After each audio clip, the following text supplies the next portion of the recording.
Good morning everyone. আশা করি আমরা সবাই ভালো আছি, সুস্থ আছি। আমরা আজ আবার উপস্থিত হয়েছি। আজ তোমাদের পল্লব স্যার তোমাদের চ্যাপ্টার 5 এর আরো একটি নতুন লেকচার ভিডিও নিয়ে। চ্যাপ্টার 5 এ ইতোমধ্যে আমরা অনেকগুলো লেকচার কমপ্লিট করেছি। তার মধ্যে একটি খুবই গুরুত্বপূর্ণ একটি টপিক নিয়ে আজকে আমরা আলোচনা করব। আমরা প্রথম দিন যখন টপিকগুলো সাজাই তখন বলেছিলাম যে আমাদের ম্যাসিভ পরিমাণ কোয়েশ্চেন যে টপিক বেসড হয় সেটা হচ্ছে অ্যালগোরিদম, ফ্লোচার্ট এবং মেন প্রোগ্রাম।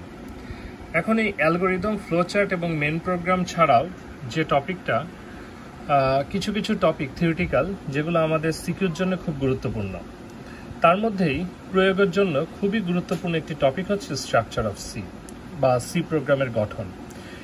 এ ধরনের কোয়েশ্চেন অনেক সময় আসে, উদ্দীপকে যে প্রোগ্রামিং ভাষার কথা বলা হয়েছে সেটির গঠন সম্বন্ধে ব্যাখ্যা করো। তো সে সকল ক্ষেত্রে তোমাকে এই স্ট্রাকচার অফ সি বা সি প্রোগ্রাম গঠন এটির অ্যান্সারটা ফুললি করতে হবে। স্ট্রাকচার অফ সি শুরু করার আগে যে একটা কথা একটু বলি, সেটা হচ্ছে যে স্ট্রাকচার অফ সি এই কনসেপ্টটা বা এই টপিকটা আমাদের বোর্ডের বিভিন্ন বইতে আলোচনা করা আছে, তবে বোর্ডের বিভিন্ন বইতে আমরা বিভিন্নভাবে এই টপিকটা পাবো। চেষ্টা করছি আজকে যতটা সহজভাবে তোমাদের সামনে এই টপিকটা তুলে ধরা যায়। তাহলে শুরু করি আজকের স্ট্রাকচার অফ সি। আচ্ছা, সি প্রোগ্রামের গঠনে সবাই একটু লক্ষ্য করো। আমি এখানে পুরো পেজটা একবার একটু সবাইকে দেখাই। সি প্রোগ্রামের গঠনে আমি এখানে দুটো অংশ করেছি, তোমরা দেখতে পাচ্ছ। বাম পাশে অর্থাৎ লেফট সাইডের অংশে মূলত এখানে আমি দেখিয়েছি যে সি প্রোগ্রামের গঠনে টোটাল কয়টি সেকশন অর্থাৎ মেন গঠনটা কয়টি সেকশন ব্যবহৃত হয়। আর ডান পাশে আমরা একটা সি প্রোগ্রামের এক্সাম্পল তুলে ধরেছি, সেখান থেকে যতটা সহজভাবে তোমাদের বোঝানো সম্ভব তার জন্য এক্সাম্পলটা সাথে রেখেছি। কারণ সেকশনগুলো যদি আমরা নর্মালি আলোচনা করি আমরা অনেক কিছুই ধরতে পারবো না, আমরা অনেক কিছু গেসও করতে পারবো না যে কিভাবে সেকশনগুলো কাজ করছে। এজন্য সেকশনগুলো বোঝার জন্য আমাদের যেটা লাগবে সাথে এক্সাম্পলগুলো লাগবে, ঠিক আছে?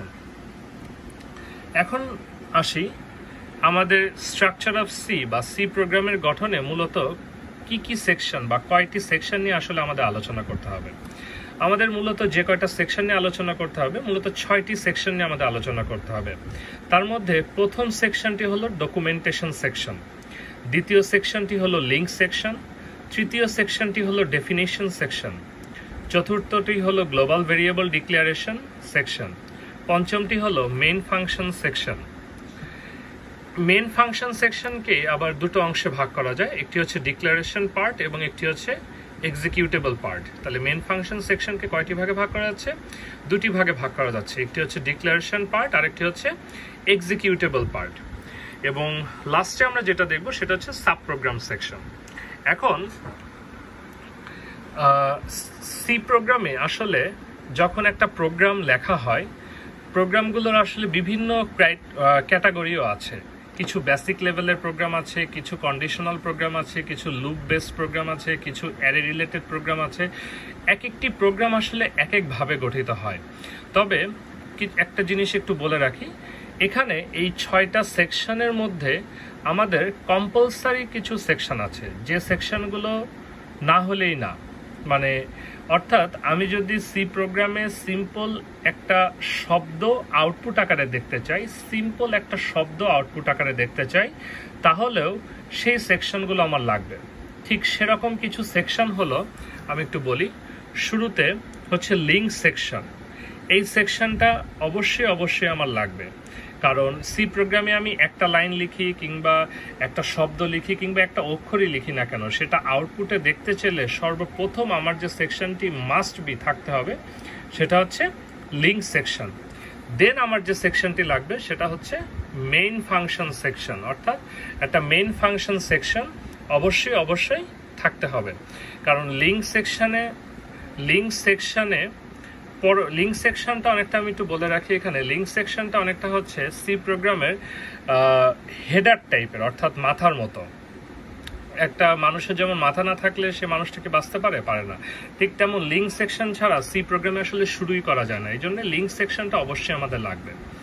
এরপরে যে সেকশনটা লাগে সেটা হচ্ছে মেইন ফাংশন সেকশন, অর্থাৎ সিম্পল একটা শব্দের একটা প্রোগ্রাম লিখতে চাইলেও সেখানে আমার মেইন ফাংশন লাগবে। এখানে মেইন ফাংশনটি হচ্ছে একটা গাড়ির ইঞ্জিনের মতো, অর্থাৎ একটা গাড়ি স্টার্ট করতে গেলে তার যেমন মেন ইঞ্জিন ছাড়া গাড়িটা স্টার্ট করবে না, ঠিক তেমন মেন ফাংশন ছাড়া আসলে সি প্রোগ্রামও রান করবে না। তাহলে মেন ফাংশন সেকশনটি অবশ্যই থাকবে।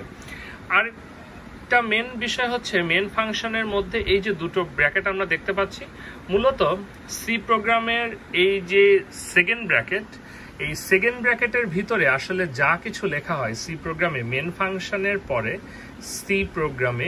ফাংশনের পরে, সেকেন্ড ব্র্যাকেটের ভিতরে যা কিছু লেখা হয় এটাকে সাধারণত বলা হয় সোর্স কোড। এটিকে নর্মালি কি বলা হয়? Source code. তবে এই সোর্স কোডেরই আবার দুটো অংশ থাকে, একটা হচ্ছে ডিক্লারেশন পার্ট, একটা হচ্ছে এক্সিকিউটেবল পার্ট। তবে অ্যাটলিস্ট একটা দুটো শব্দ যদি আমরা আউটপুট আকারে দেখতে চাই তখন হয়তোবা আমাদের ডিক্লারেশন পার্টের প্রয়োজন হয় না, বাট এক্সিকিউটেবল পার্ট অবশ্যই প্রয়োজন হয়। তবে সিম্পল কোনো যোগ বিয়োগ বা যে কোনো গুণ ভাগ করতে গেলেও অবশ্যই আমার এই দুটো পার্টেরই প্রয়োজন, ঠিক আছে?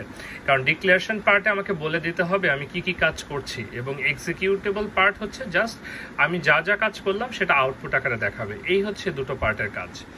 আর সাব প্রোগ্রাম সেকশনটা এটা আসলে এইচএসসি লেভেলে আমাদের নেই বললেই চলে। সাব প্রোগ্রাম সেকশনটা মূলত হায়ার স্টাডিজের ক্ষেত্রে আমাদের লাগে যখন মাল্টিপল মেন ফাংশন ব্যবহার করা হয়, অর্থাৎ একটা মেন ফাংশনে কাজ হয় না, মাল্টিপল মেন ফাংশন ব্যবহার করা হয়, তখন এই সাব প্রোগ্রাম সেকশনটি আমাদের লাগবে। তোমাদের খেয়াল আছে কিনা জানি না, আমি তোমাদের বলেছিলাম গত লেকচার ভিডিওর আগের লেকচার ভিডিওতে প্রোগ্রাম ডিজাইন মডেল যখন আমি আলোচনা করি তখন আমি বলেছিলাম যে স্ট্রাকচার্ড প্রোগ্রামিংয়ে ফাংশন কল করা কষ্টকর, বাট অবজেক্ট ওরিয়েন্টেড প্রোগ্রামিংয়ে ফাংশন কল করা সহজ। এখানেই আসলে সেই ফাংশন আসলে। তো main function section, main function একটা অবশ্যই থাকবে। একটা সি প্রোগ্রাম হওয়া মানে সেখানে অবশ্যই কি থাকবে? একটি মেন ফাংশন অবশ্যই থাকবে। তবে মাল্টিপল মেন ফাংশনও থাকতে পারে, যে ফাংশন 1, ফাংশন 2 ... n পর্যন্ত দিয়েছি কারণ এটা অজস্র সংখ্যক মেন ফাংশন থাকতে পারে। তো মাল্টিপল মেন ফাংশনও থাকতে পারে, তবে সেটা ডিপেন্ড করবে হচ্ছে আমার প্রোগ্রামের উপরে। তবে এতটুকু তোমাদের বলি, এইচএসসিতে আমাদের যতগুলো প্রোগ্রাম আছে, সি প্রোগ্রাম আছে, তার মধ্যে আমাদের মাল্টিপল মেন ফাংশনের আসলে প্রোগ্রাম নেই, ঠিক আছে? যে কটা প্রোগ্রাম আছে সেগুলো সিম্পল একটা মেন ফাংশনে আমাদের কাজ হয়ে যায়। তাহলে এখন আসো আমরা একটু দেখি যে প্রতিটি সেকশন আসলে কিভাবে কাজ করে। প্রথমে আসি ডকুমেন্টেশন সেকশন। ডকুমেন্টেশন সেকশন বলতে আমরা যেটা বুঝি সেটা হচ্ছে অনেকটা কমেন্ট আউট করা। কমেন্ট আউট করা বলতে যে সি প্রোগ্রামে আমি কোনো লাইন লিখব, বাট সেটা প্রোগ্রামটি রান করার সময় সেটি শো হবে না। অর্থাৎ সাপোজ ধরো আমি যদি কোনো একটা লাইন লিখি, যেমন মনে করো আমরা এখানে একটা প্রোগ্রাম লিখেছি, এটা ছিল সিম্পল একটা দুটো সংখ্যা যোগ করার একটা প্রোগ্রাম। যেমন আমি একটু লক্ষ্য করো সবাই, ডকুমেন্টেশন সেকশন, এখানে আমি অ্যারো চিহ্ন দিয়ে এই লাইনটিকে বুঝিয়েছি। ডকুমেন্টেশন সেকশন আমি অ্যারো চিহ্ন দিয়ে কোন লাইনটিকে বুঝিয়েছি? এই লাইনটিকে বুঝিয়েছি। এখন এই লাইনে এটা যে একটা ডকুমেন্টেশন লাইন সেটা আসলে ইন্ডিকেট করছে এই ডাবল স্ল্যাশ। যখন সি প্রোগ্রামে কোনো একটি লাইনের বাম পাশে, কোনো একটি সেন্টেন্সের বাম পাশে বা কোনো একটি লাইনের, বিশেষ করে সিঙ্গেল কোনো লাইনের বাম পাশে যদি আমি ডাবল স্ল্যাশ দিই তখন এই সিঙ্গেল লাইনটি কমেন্ট আউট হয়ে যায়। তাহলে সি প্রোগ্রামে যখন কোনো সিঙ্গেল লাইন, আবার মাল্টিপল লাইনও কমেন্ট আউট করা যায়। মাল্টিপল লাইন কমেন্ট আউট করার জন্য আমাদের এ ধরনের চিহ্ন ব্যবহার করা হয়, যে 2-3টা লাইন লিখলাম, তারপরে আবার এরকম স্টার চিহ্ন দিয়ে আবার এরকম শেষ করে দিলাম। সো মাল্টিপল লাইন কমেন্ট আউটের জন্য এইভাবে মাল্টিপল লাইন কমেন্ট আউট করা যায়। তবে সিঙ্গেল লাইন কমেন্ট আউটের জন্য মূলত ইউজ করা হয় ডাবল স্ল্যাশ। এখন এই যে কমেন্ট আউট করা হচ্ছে, এই কমেন্ট আউটকেই বলা হচ্ছে ডকুমেন্টেশন সেকশন। তাহলে ডকুমেন্টেশন সেকশন মূলত কোনটাকে বোঝাচ্ছে? কোনো কিছু সি প্রোগ্রামে কোনো লাইনকে যদি আমরা কমেন্ট আউট করি, অর্থাৎ এই পুরো প্রোগ্রামে যখন আমি এভাবে কমেন্ট আউট করব তখন এই লাইনটা লেখা আর না লেখা সমান কথা। যেমন আমি এখানে ফুল প্রোগ্রামে আসলে যেটা বোঝাতে যাচ্ছি সেটা হলো স্ট্রাকচার অফ সি, কিন্তু এই লাইনটা আমি প্রোগ্রামে আউটপুটে কোনো হেরফের হবে না বা প্রোগ্রামের আউটপুটের উপর কোনো প্রভাব ফেলবে না, তখন এই ধরনের লাইনকে বলা হয় ডকুমেন্টেশন লাইন। ঠিক আছে, তখন এই ধরনের লাইনকে বলা হচ্ছে ডকুমেন্টেশন লাইন। তাহলে আশা করি সবাই ডকুমেন্টেশন পার্টটি বুঝতে পেরেছি। ঠিক আছে, এবার সেকেন্ডলি আসি লিঙ্ক সেকশন। লিঙ্ক সেকশন আমি বলেছিলাম যে লিঙ্ক সেকশন, একটু আগেও আমি বলেছি যে লিঙ্ক সেকশন কিন্তু একটি কম্পালসারি সেকশন। সি প্রোগ্রামে কয়েকটি কম্পালসারি সেকশনের মধ্যে একটি one of the most important compulsory section হচ্ছে লিঙ্ক সেকশন। এখানে লিঙ্ক সেকশন আসলে কিভাবে বুঝবো যে এটা লিঙ্ক সেকশন? যখন আমরা কোনো লাইনের আগে এরকম হ্যাশ চিহ্ন দেখব এবং হ্যাশ চিহ্ন দিয়ে হ্যাশ ইনক্লুড, এতে এই ব্র্যাকেটটিকে বলা হয় অ্যাঙ্গেল ব্র্যাকেট। এই ব্র্যাকেটটিকে কি বলা হবে? Angle bracket. Hash include stdio.h, আবার এটা হচ্ছে অ্যাঙ্গেল ব্র্যাকেট ক্লোজ, আবার হ্যাশ ইনক্লুড অ্যাঙ্গেল ব্র্যাকেট কোণীয় .h অ্যাঙ্গেল ব্র্যাকেট ক্লোজ। তাহলে এভাবে অ্যাঙ্গেল ব্র্যাকেট দিয়ে হ্যাশ ইনক্লুড শব্দটির সাথে অ্যাঙ্গেল ব্র্যাকেট দিয়ে যখন কোনো শব্দ লেখা হবে তখন সেটিকে বলা হয় হেডার ফাইল। এবং এই হেডার ফাইলগুলো, এই যে একটা সি প্রোগ্রাম আমি এখানে লিখেছি, এই ফুল সি প্রোগ্রামের মধ্যে আমার হেডার ফাইল হচ্ছে দুইটা, এই একটা, এই আরেকটা। এখন এগুলো যে হেডার ফাইল সেটা আমরা কিভাবে বুঝতে পারবো? এটা যে হেডার ফাইল সেটা আমরা বুঝতে পারবো যে এখানে .h মানে হচ্ছে হেডার ফাইল। .h মানে কি? Header file. তাহলে .h যখন থাকবে তখন আমরা কি বুঝবো? Header file. যেমন stdio.h, এটার ফুল মিনিং হচ্ছে স্ট্যান্ডার্ড, I মানে ইনপুট, O মানে আউটপুট, আর H মানে হচ্ছে header. Standard input output header. আবার কোণীয় .h, এখানে CON মানে হচ্ছে কনসোল, ইনপুট আউটপুট হেডার। ঠিক আছে, এখন কোয়েশ্চেন আসতে পারে যে স্যার সি প্রোগ্রাম করতে গেলে কি আমাদের এখানে যে দুটো হেডার ফাইল আছে সে দুটো হেডার ফাইলই ব্যবহার করতে হবে, বা অন্য কোনো হেডার ফাইল আমরা ব্যবহার করতে পারবো না, আবার দুটো হেডার ফাইলই কি আমাদের লাগবে? বিষয়টা হচ্ছে যে সি প্রোগ্রামে মূলত একটি অন্যতম কমন হেডার ফাইল হচ্ছে stdio.h। এটি হচ্ছে একটি অন্যতম কমন, সাধারণ এবং জনপ্রিয় হেডার ফাইল। কারণ মূলত সি প্রোগ্রামের যে প্রিন্টএফ, আমরা পরবর্তীতে দেখবো একটা প্রিন্টএফ ফাংশন আছে। প্রিন্টএফ একটি লাইব্রেরি ফাংশন। এই প্রিন্টএফ ফাংশনটি মূলত এই stdio.h এই হেডার ফাইল দ্বারা আসলে নিয়ন্ত্রিত হয়। ঠিক আছে, তো সেই কারণে stdio.h এই হেডার ফাইলটি আসলে আমাদের লাগে। এখন হেডার ফাইলগুলো আসলে কি? হেডার ফাইলগুলো আসলে সি, যখন আমরা যেমন HTML করেছিলাম, তোমাদের মনে আছে HTML এ আমরা দুটো অংশ দেখেছিলাম, একটি ছিল হেড অংশ আরেকটা ছিল বডি অংশ। এবং হেড অংশের মধ্যে আমরা কি সাধারণত হেডিং পার্টগুলো লিখতাম, বাট সেটা কিন্তু HTML এর একটি অংশ ছিল। ঠিক তেমন সি প্রোগ্রামের হেডিং পার্টটা হচ্ছে এই হেডার ফাইল দুটো। ঠিক আছে, এখন আমরা দুটো হেডার ফাইল এখানে দিয়েছি, তবে এছাড়াও আরো কিছু হেডার ফাইল আছে, যেমন math.h, string.h, এ সকল হেডার ফাইলও জনপ্রিয় এবং এই সকল হেডার ফাইলও আমরা বিভিন্ন সময় হয়তো ব্যবহার করব। তবে আমাদের মূলত যে কটা প্রোগ্রাম আছে তা এই দুটো হেডার ফাইল দিয়ে হয়ে যাবে, সবকটা প্রোগ্রামই রান করা যাবে। ঠিক আছে, তাহলে আমরা দুটো সেকশন শিখলাম। প্রথম সেকশন হচ্ছে ডকুমেন্টেশন সেকশন। ডকুমেন্টেশন সেকশন আমরা কোনটাকে বলছি? ডকুমেন্টেশন সেকশন আমরা বলছি যদি কমেন্ট আউট করা হয় সেটাকে আমরা বলছি ডকুমেন্টেশন সেকশন। লিঙ্ক সেকশন আমরা কোনটাকে বলছি? যদি হ্যাশ ইনক্লুড দিয়ে কোনো হেডার ফাইল লেখা হয় তখন সেটাকে বলা হচ্ছে লিঙ্ক সেকশন।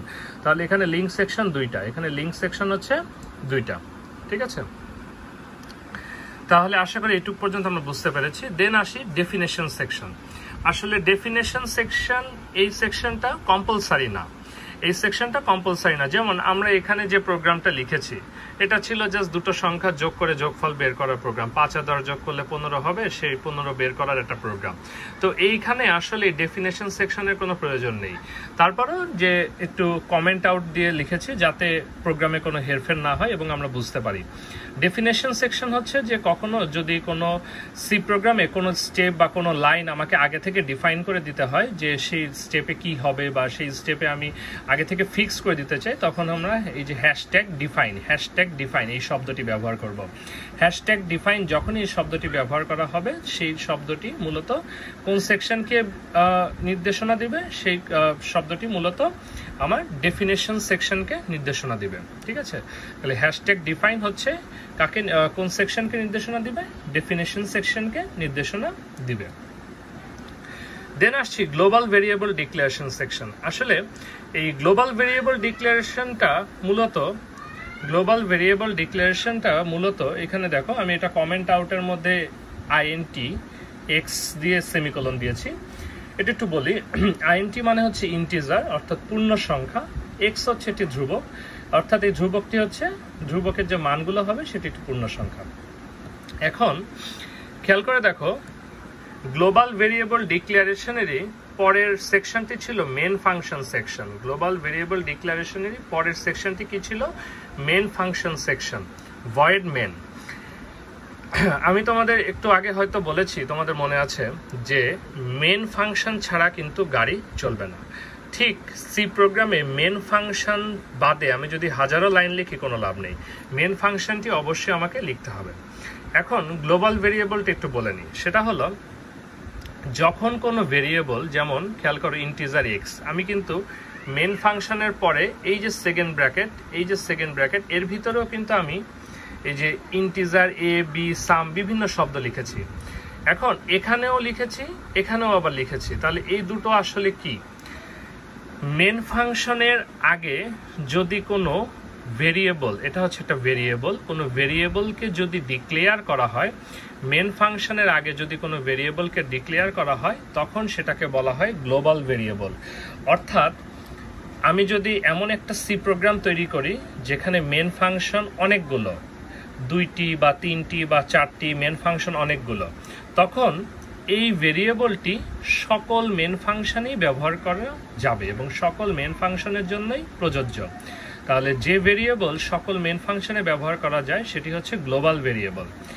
আর যখন মেন ফাংশনের ভিতরে আমি কোনো ভেরিয়েবল ডিক্লেয়ার করব, যেমন a b সাম, এগুলো মেন ফাংশনের ভিতরে ডিক্লেয়ার করা হয়েছে, ভিতরে কোনো কিছু ডিক্লেয়ার করব, তখন সেটাকে বলা হয় লোকাল ভেরিয়েবল। ঠিক আছে, তো লোকাল ভেরিয়েবল ডিক্লারেশন আসলে আলাদা করে লেখা হয়নি, তার কারণ হচ্ছে এই প্রতিটা মেন ফাংশনের ভিতরেই লোকাল ভেরিয়েবল থাকবে, এটা কম্পালসারি একটা পার্ট। ঠিক আছে, প্রতিটা মেন ফাংশনের ভিতরেই লোকাল ভেরিয়েবল থাকেই। তাহলে এতটুকু পর্যন্ত আমরা বুঝতে পেরেছি। এখানে ভয়েড শব্দটি, ভয়েড মেন, আমরা এখানে শুধু মেন ফাংশন লিখেছিলাম। ভয়েড শব্দের অর্থ হচ্ছে খালি, অর্থাৎ প্রোগ্রামের শুরুতে জাস্ট মেন ফাংশনকে নির্দেশনা দেওয়া যে ভিতরে ভয়েড হচ্ছে এটি কিওয়ার্ড। আসলে কিওয়ার্ড, স্টেটমেন্ট, প্রোগ্রাম এগুলো আমরা আরো ক্লিয়ার হব যখন আমরা ডিটেলসে অ্যালগরিদম, ফ্লোচার্ট এবং মেন প্রোগ্রাম দেখব, তখন আমরা প্রোগ্রামে আরো ডিটেলসে যাব। ঠিক আছে, তারপর একটু বলে দিই, ভয়েড শব্দটি হচ্ছে জাস্ট মেন প্রোগ্রামকে নির্দেশনা দেয় যে প্রোগ্রাম এখন নাল ভ্যালু অর্থাৎ খালি আছে, তুমি প্রোগ্রামে সোর্স কোড ইনপুট দিতে পারো বা যে কোনো ধরনের সোর্স কোড এখানে আমরা দিতে পারি। ঠিক আছে, এখন দেখো মেন ফাংশনের পরে আমরা বলেছিলাম সেকেন্ড ব্র্যাকেট। মেন ফাংশনের পরে দেখো দুটো সেকেন্ড ব্র্যাকেট ছিল এবং সেকেন্ড ব্র্যাকেটের মধ্যে দুটো অংশ ছিল, একটি ছিল ডিক্লারেশন পার্ট, আরেকটা ছিল এক্সিকিউটেবল পার্ট। আমি বলেছিলাম যে এই দুটো পার্ট খুবই গুরুত্বপূর্ণ। আর এক্সিকিউটেবল পার্ট অবশ্যই থাকবে, একটা শব্দ রান করতে গেলেও এক্সিকিউটেবল পার্ট থাকবে। এক্সিকিউটেবল পার্ট হচ্ছে সেটা যেটা আউটপুটের দেখাবে, আর ডিক্লারেশন পার্ট হচ্ছে সেটা যেটা আমার মূলত ফুল প্রোগ্রামটিতে কি কি আছে সেটা শো করবে। ঠিক আছে, অর্থাৎ কি কি নিয়ে কাজ করব। ডিক্লারেশন পার্টটা হচ্ছে জাস্ট আমাকে ডিক্লেয়ার করে দেওয়া যে আমি এখানে আসলে কি কি নিয়ে কাজ করব, কোন কোন ভেরিয়েবল কাজ করব, ভেরিয়েবল ডিক্লারেশন করা। ঠিক আছে, তাহলে খেয়াল করো একটু সবাই,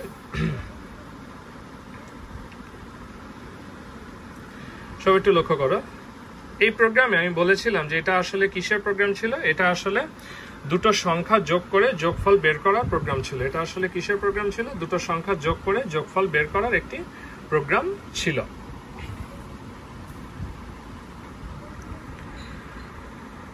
খেয়াল করো, ভয়েড মেইন, এরপরে সেকেন্ড ব্র্যাকেট শুরু, সেকেন্ড ব্র্যাকেট শেষ। এই যে সেকেন্ড ব্র্যাকেট শুরু, সেকেন্ড ব্র্যাকেট শেষ, এর মধ্যে যা কিছু লেখা হবে এটাকে বলা হয় সোর্স কোড। তাহলে ভয়েড মেন এর মধ্যে যা কিছু লেখা হবে এটাকে বলা হচ্ছে কি? Source code. এটাকে বলা হচ্ছে কি? Source code.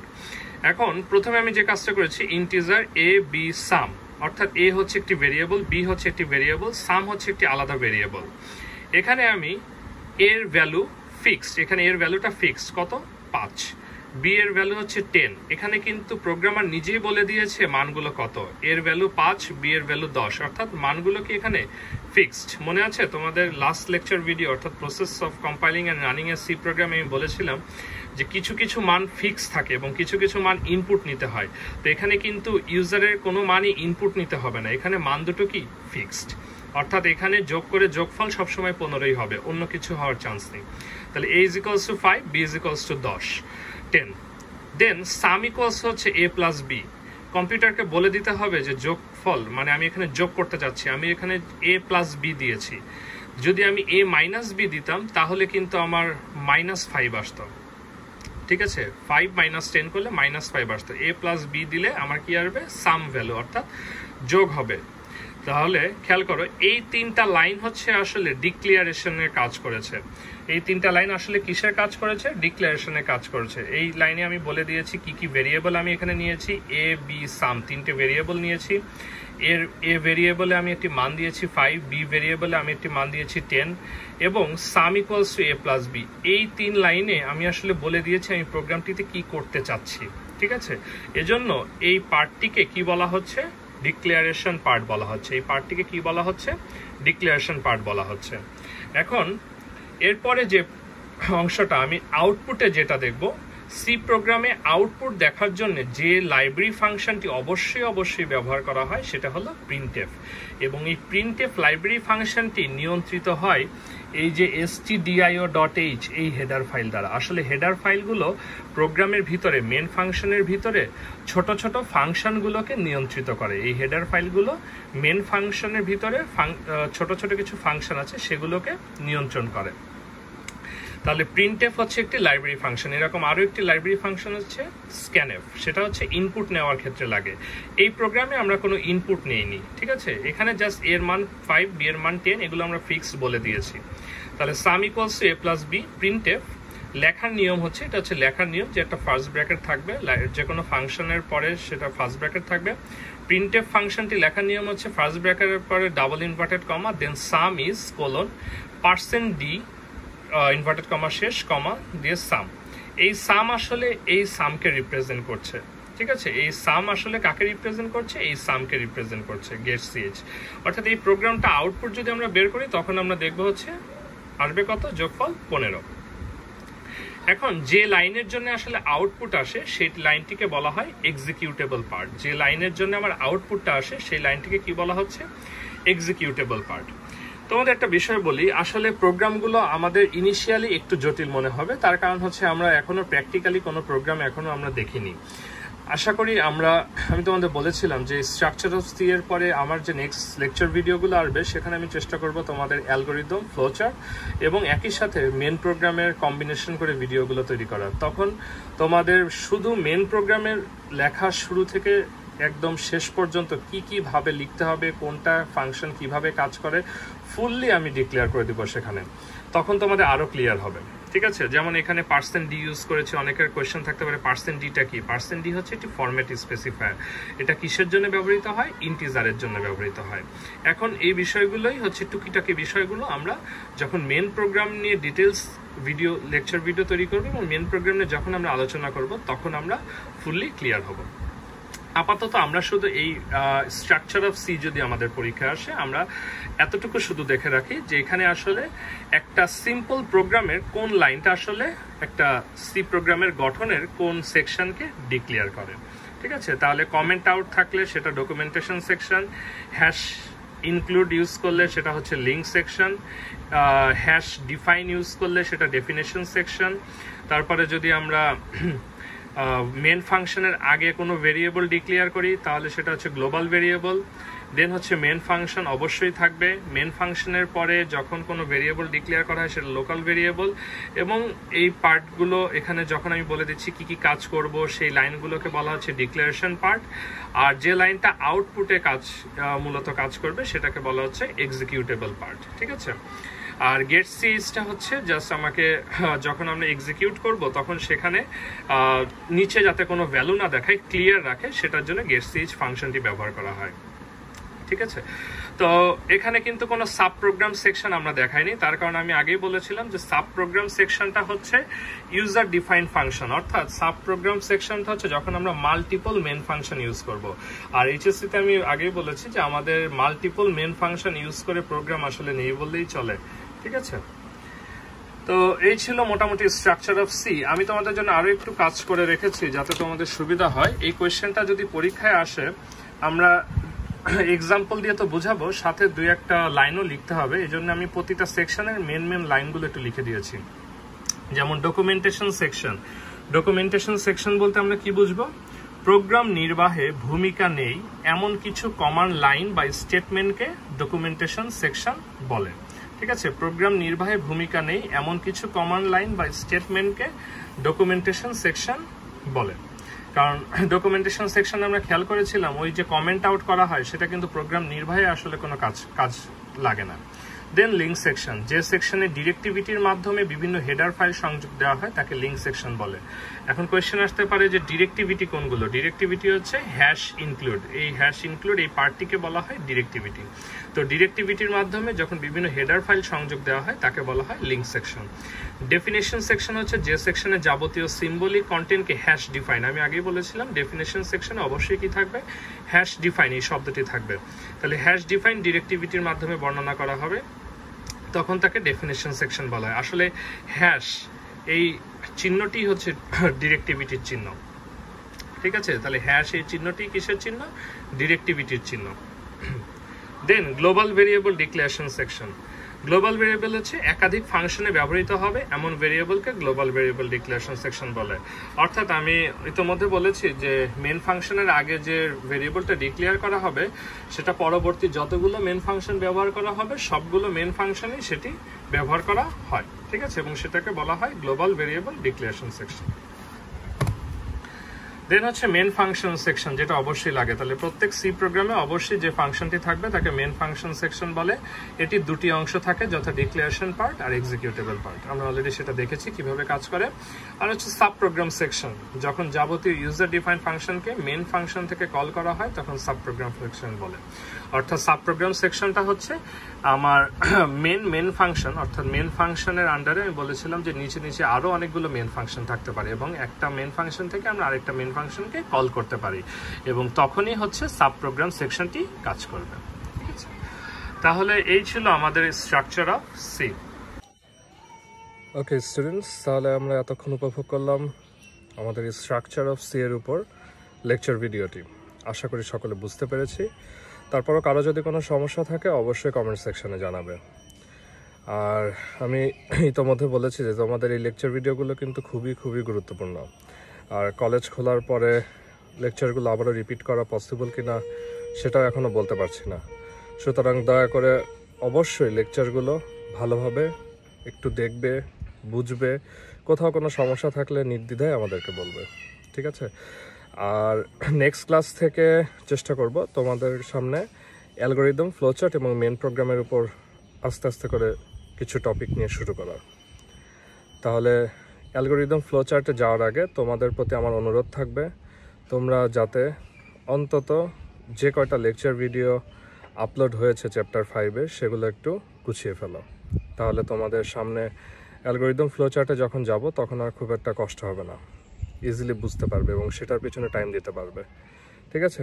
তাহলে সকলে ভালো থেকো, সুস্থ থেকো। বিদায়, তোমাদের পল্লব স্যার। ধন্যবাদ।